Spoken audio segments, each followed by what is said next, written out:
പരിശുദ്ധ പിതാവ് ലിയോ മാർപ്പാപ്പയുടെ നേതൃത്വത്തിൽ നടന്ന കൺസിസ്റ്ററിയുടെ അവസാന ദിവസത്തിലെ ഏറ്റവും പ്രധാനപ്പെട്ട വാർത്തകൾ നിങ്ങളെ അറിയിക്കട്ടെ. ഇന്നലെ 7 മണിക്ക് വിശുദ്ധ ബലിയോടുകൂടിയാണ് സെൻറ്റ് പീറ്റർ ബസിലിക്കയിൽ കൺസിസ്റ്ററിയുടെ 2ാം ദിവസത്തെ ചടങ്ങുകൾ ആരംഭിച്ചത്. ദിവ്യബലി മധ്യേ പ്രത്യേകിച്ച് പരിശുദ്ധ പിതാവ് എല്ലാ കർദിനാൾമാരെയും അഭിസംബോധന ചെയ്തുകൊണ്ട് പറയുകയുണ്ടായി. പത്രോസിൻ്റെ പിൻഗാമിയായ തൻ്റെ പ്രവർത്തന രീതികളിൽ ഐക്യത്തോടുകൂടി മുന്നോട്ട് പോകുന്നതിനും അതുപോലെ തന്നെ എല്ലാവരുമായി ചേർന്ന് പ്രവർത്തിക്കേണ്ടതിനും ആവശ്യം അദ്ദേഹം പ്രത്യേകമായിട്ട് എടുത്തു പറഞ്ഞു. അതുപോലെ തന്നെ സഭയെ നയിക്കുന്നതിന് പാപ്പയെ സഹായിക്കുന്നതോടൊപ്പം തന്നെ തൻ്റെ എല്ലാ തീരുമാനങ്ങളിലും അവരുടെ എല്ലാ സംഭാവനകളും നൽകിക്കൊണ്ട് ഏറ്റവും ശക്തമായിട്ട് മുന്നോട്ട് പോകാൻ വേണ്ടി തന്നെ സഹായിക്കണമെന്ന് പ്രത്യേകമായിട്ട് എല്ലാ കർദിനാൾമാരോടും കൂടി പരിശുദ്ധ പിതാവ് അപേക്ഷിക്കുകയുണ്ടായി. ഈ ദിവസങ്ങളിൽ മാർപ്പാപ്പയോടൊപ്പം പങ്കുകൊള്ളാനായിട്ട് കർദിനാൾമാർ ഏകദേശം 170 പേരാണ് ഉണ്ടായിരുന്നത്. അതിൽ ഏകദേശം 155ഓളം പേരാണ് മാർപ്പാപ്പയോടൊപ്പം അവസാനത്തെ ദിവസം കൺസിസ്റ്ററിയിൽ ദിവ്യബലിയിൽ പങ്കെടുത്തത്.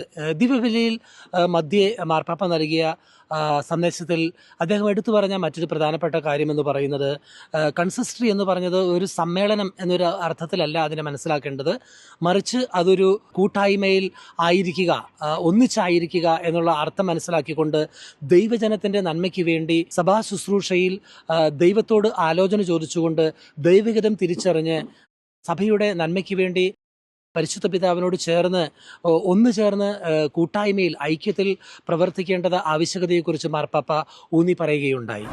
മറ്റൊരു കാര്യം പരിശുദ്ധ പിതാവ് എടുത്തു പറഞ്ഞത് എന്താണെന്ന് ചോദിച്ചാൽ, അതായത് ഏതെങ്കിലും വ്യക്തികളുടെ വ്യക്തി താല്പര്യങ്ങളോ ചില ഗ്രൂപ്പുകളുടെ പ്രത്യേക താല്പര്യങ്ങളോ പരിഗണിക്കുവാനല്ല, മറിച്ച് ദൈവം നമ്മളിൽ നിന്ന് എന്താണ് ആവശ്യപ്പെടുന്നതെന്ന് നമ്മൾ ഒരുമിച്ച് വിശകലനം ചെയ്ത് ദൈവത്തിൻ്റെ ഇഷ്ടം എന്താണെന്ന് അറിഞ്ഞ് അതനുസരിച്ച് പ്രവർത്തിക്കാൻ വേണ്ടി എല്ലാവരും ഒരുമിച്ച് പ്രവർത്തിക്കണമെന്ന് പ്രത്യേകമായിട്ട് പരിശുദ്ധ പിതാവ് ഊന്നി പറയുകയുണ്ടായി. മറ്റൊരു കാര്യം ലയോ 14 മാർപ്പാപ്പ ഊന്നി പറഞ്ഞത്, കൺസിസ്റ്ററി കൂടുക എന്ന് പറഞ്ഞാൽ അത് സഭയോട്, ദൈവജനത്തോട്, ലോകത്തോട് ഒക്കെയുള്ള ദൈവത്തിനുള്ള സ്നേഹത്തിൻ്റെ പ്രകടനമായി കൂടി അതിനെ കാണേണ്ടതുണ്ട് എന്ന് വ്യക്തമാക്കി. അതുകൊണ്ട് തന്നെ ഈ മീറ്റിംഗ് നടക്കുന്നത് മാനുഷികമായ ബുദ്ധി ഉപയോഗിച്ചിട്ടല്ല, മറിച്ച് പ്രാർത്ഥനയിലൂടെ അതോടൊപ്പം തന്നെ നിശബ്ദതയിലൂടെ ദൈവത്തിൻ്റെ ഹിതം തിരിച്ചറിഞ്ഞുകൊണ്ട് പരിശുദ്ധാത്മാവ് നൽകുന്ന പ്രേരണയനുസരിച്ച് കർദിനാൾമാരെല്ലാവരും മാർപ്പാപ്പയോട് ചേർന്ന് വിചിന്തനം ചെയ്യുവാനും പ്രാർത്ഥിക്കുവാനും ഉള്ള ഒരു അവസരം കൂടിയായി കണക്കാക്കണമെന്ന് അദ്ദേഹം ഉത്ബോധിപ്പിക്കുകയുണ്ടായി. മറ്റൊരു കാര്യം പാപ്പ എടുത്തു പറഞ്ഞത്, കർത്താവ് നമ്മളോട് ആവശ്യപ്പെടുന്നത് നന്മയും സമാധാനവും തേടുന്ന മാനവതയ്ക്കും വലിയ ജനക്കൂട്ടത്തിനു മുമ്പിൽ നമ്മുടെ പരിമിതങ്ങളായ കഴിവുകളും നമുക്കുള്ളതെല്ലാം ദൈവത്തിന് നൽകുവാനും ദൈവകൃപയിൽ നമുക്ക് ലഭിച്ചിരിക്കുന്നവയെല്ലാം നമ്മൾ പകുത്തു കൊടുക്കുവാനും മറ്റുള്ളവരോട് ഷെയർ ചെയ്യുവാനും നമ്മളിൽ നിന്ന് കർത്താവ് ആവശ്യപ്പെടുന്നുണ്ടെന്ന് പ്രത്യേകമായിട്ട് പരിശുദ്ധ പിതാവ് പറയുകയുണ്ടായി. അതുപോലെ തന്നെ ദൈവത്തിൻ്റെ സഭയ്ക്കായി നൽകുന്ന സേവനത്തിന് പത്രോസിൻ്റെ പിൻഗാമി എന്ന നിലയിൽ എന്നോടൊപ്പം ഉത്തരവാദിത്തോടുകൂടി എല്ലാവരും നിങ്ങളുടെ കോർ റെസ്പോൺസിബിലിറ്റിയും നിങ്ങളുടെ ഉത്തരവാദിത്വം എന്നോടൊപ്പം പങ്കിടണമെന്നത് വളരെ പ്രധാനപ്പെട്ടതാണെന്ന് പരിശുദ്ധ പിതാവ് ഓർമ്മിപ്പിക്കുകയും ചെയ്തു.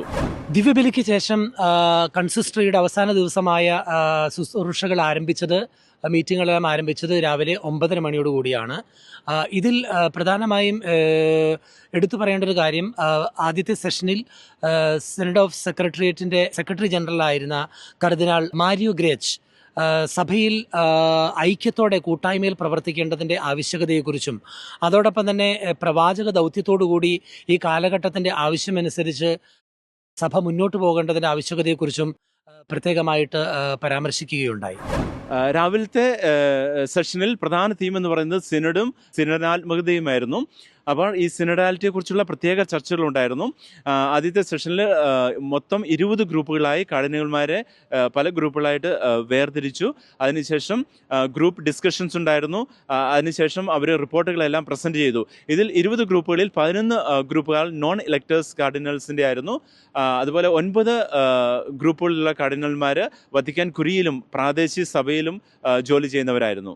അതുപോലെ തന്നെ ഓരോ കാർഡിനൽമാർക്കും 3 മിനിറ്റ് വീതം തങ്ങളുടെ അഭിപ്രായങ്ങൾ, സിനഡാലിറ്റിയെക്കുറിച്ച് തങ്ങളുടെ അഭിപ്രായങ്ങൾ വ്യക്തമാക്കുവാൻ വേണ്ടിയുള്ള അവസരം കൊടുത്തിരുന്നു. അങ്ങനെ രാവിലെ 12:45 രാവിലത്തെ സെഷൻ അവസാനിപ്പിക്കുകയാണ് ചെയ്തത്. ഉച്ച കഴിഞ്ഞുള്ള സെഷൻ ഏകദേശം 3:30 മണിയോടുകൂടി ആരംഭിക്കുകയും വെനി ക്രയാത്തോർ സ്പിരിത്തൂസ് എന്ന പരിശുദ്ധാത്മാവിനുള്ള ഗാനം ആലപിച്ചുകൊണ്ട് പരിശുദ്ധാത്മാവിൻ്റെ സഹായം ഈ കൺസിസ്റ്ററിൽ പ്രത്യേകമായി അപേക്ഷിക്കുകയും ചെയ്തു പ്രാർത്ഥനാപൂർവം. ഈ ഉച്ചകഴിഞ്ഞുള്ള സെഷനിൽ പ്രധാനമായും എടുത്തു പറയേണ്ട കാര്യം ഫ്രാൻസിസ് മാർപ്പാപ്പയുടെ അപ്പസ്തോലിക പ്രബോധനമായ എവാഞ്ചലി ഗൗതിയം, the joy of the gospel, സുവിശേഷത്തിൻ്റെ സന്തോഷമെന്ന പ്രബോധന രേഖയെക്കുറിച്ചുള്ള ചർച്ചകളാണ് പ്രധാനമായും നടന്നത്. ഈ ചർച്ചയുടെ മുഖ്യമായ വിഷയമെന്ന് പറയുന്നത് സുവിശേഷവൽക്കരണത്തെക്കുറിച്ച് അടിസ്ഥാനമാക്കിയിട്ടുള്ളതായിരുന്നു.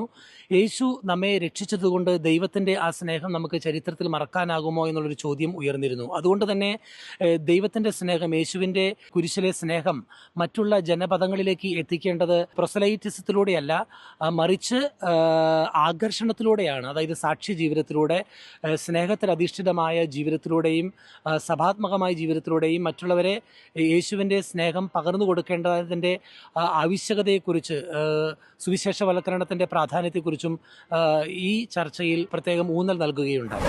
അതിനുശേഷം ഉച്ചകഴിഞ്ഞ് ഇവാഞ്ചലി ഗൗതിയം ഇതിനെ ആസ്പദമാക്കി സുവിശേഷവൽക്കരണത്തെക്കുറിച്ചുള്ള ഗ്രൂപ്പ് വർക്കുകൾ ഉണ്ടായിരുന്നു.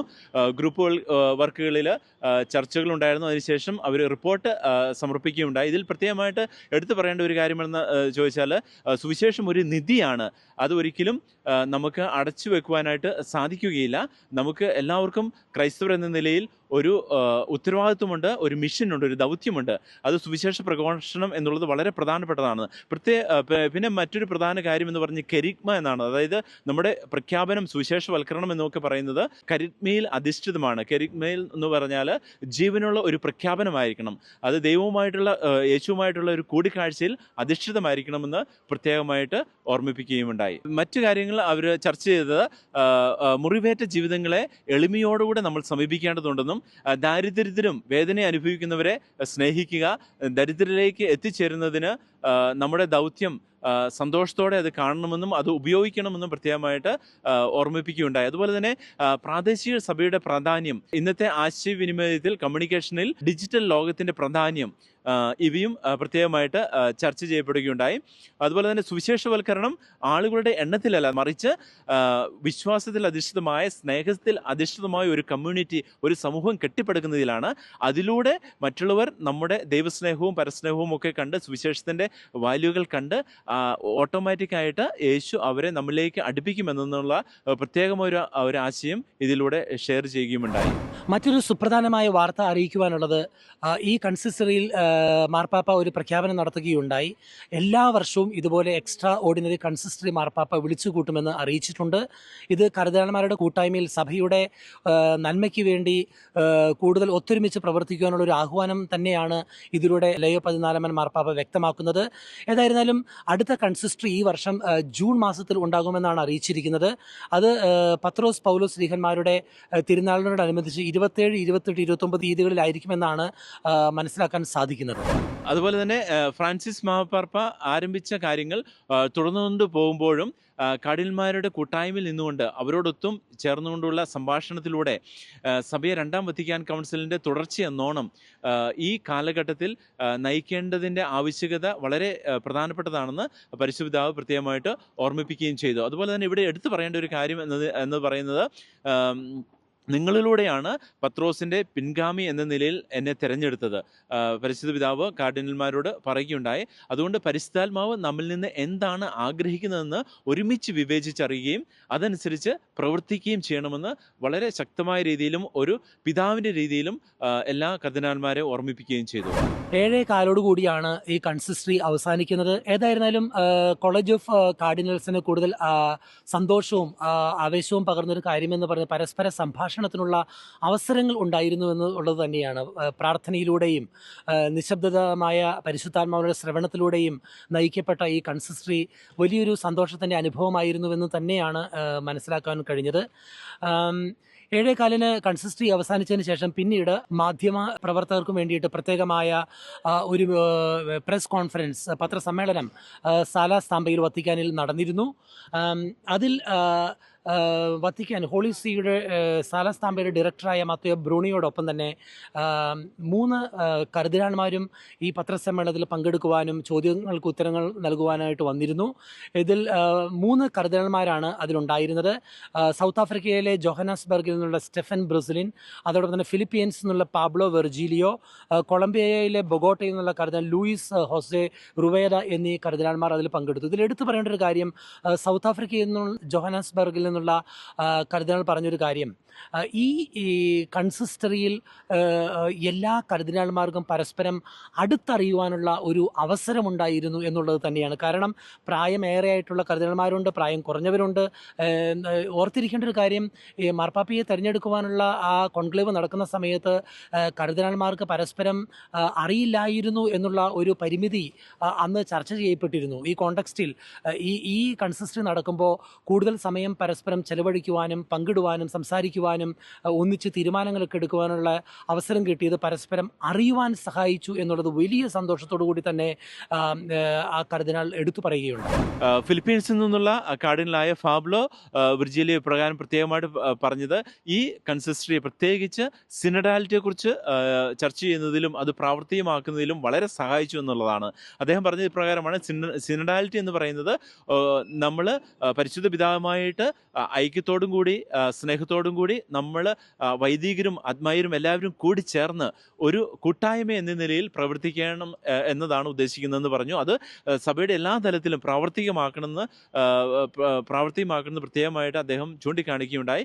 ഈ കൺസിസ്റ്ററി അതിന് സഹായിച്ചു എന്ന്, ആ ഡയറക്ഷനിലേക്ക് പോകാൻ വേണ്ടി സഹായിച്ചു എന്നും വ്യക്തമാക്കി. അതുപോലെ അദ്ദേഹം പറഞ്ഞ വേറൊരു കാര്യം എന്താണെന്ന് വെച്ചാൽ, പരിശുദ്ധാത്മാവാണ് പ്രോട്ടഗോണിസ്റ്റ്. അതായത് നമ്മളല്ല ഈ കാര്യങ്ങൾ ചെയ്യുന്നത്, പരിശുദ്ധാത്മാവിൻ്റെ പ്രചോദനത്തിന് അധിഷ്ഠിതമായിട്ട് എല്ലാവരും കൂട്ടായ്മയോടെ ഒരു കുടുംബം എന്ന നിലയിൽ പ്രവർത്തിക്കണം എന്നുള്ള രാശിയത്തിലേക്ക് ഈ കൺസിസ്റ്ററി എത്തിച്ചേരുവാൻ സാധിച്ചുവെന്ന് ഫിലിപ്പീൻസിൽ നിന്നുള്ള കാർഡിനൽ വ്യക്തമാക്കുകയുണ്ടായി. അതുപോലെ തന്നെ കൊളംബിയയിലെ ബൊഗോട്ടയിൽ നിന്നുള്ള കാർഡിനൽ ലൂയിസ് ഹൊസെ റുവേദ പറയുന്നത്, ഒരുമയോടുകൂടി ഐക്യത്തോടുകൂടി ആയിരിക്കുവാൻ സാധിച്ചത് വളരെ ഒരു അനുഭവമായിരുന്നു എന്നാണ് കൺസിസ്റ്ററിയിലൂടെ അദ്ദേഹത്തിൻ്റെ അനുഭവം.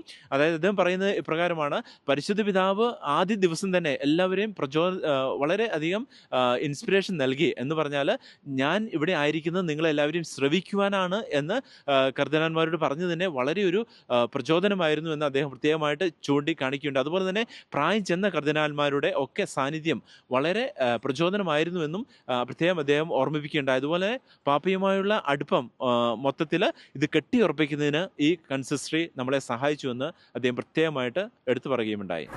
ഏതായിരുന്നാലും ഇന്നലത്തെ പ്രസ് കോൺഫറൻസിൽ നടന്ന കർദിനാൾമാരുടെ ആ പൊതുസമ്മേളനത്തിൽ ഒരു കാര്യം വ്യക്തമായിട്ട് മനസ്സിലാക്കാൻ സാധിച്ചു. കൊളീജിയാലിറ്റി ഓഫ് കാർഡിനൽസിലൂടെ ഈ കൺസിസ്റ്ററിയിൽ കൂടുതൽ ഊർജ്ജസ്വലത അവർക്ക് ലഭിച്ചതായിട്ട് മനസ്സിലാക്കാൻ സാധിച്ചു. കാരണം ഇതൊരു മ്യൂച്വൽ കൊളാബറേഷൻ ആൻഡ് ഷെയർഡ് റെസ്പോൺസിബിലിറ്റിയാണ്.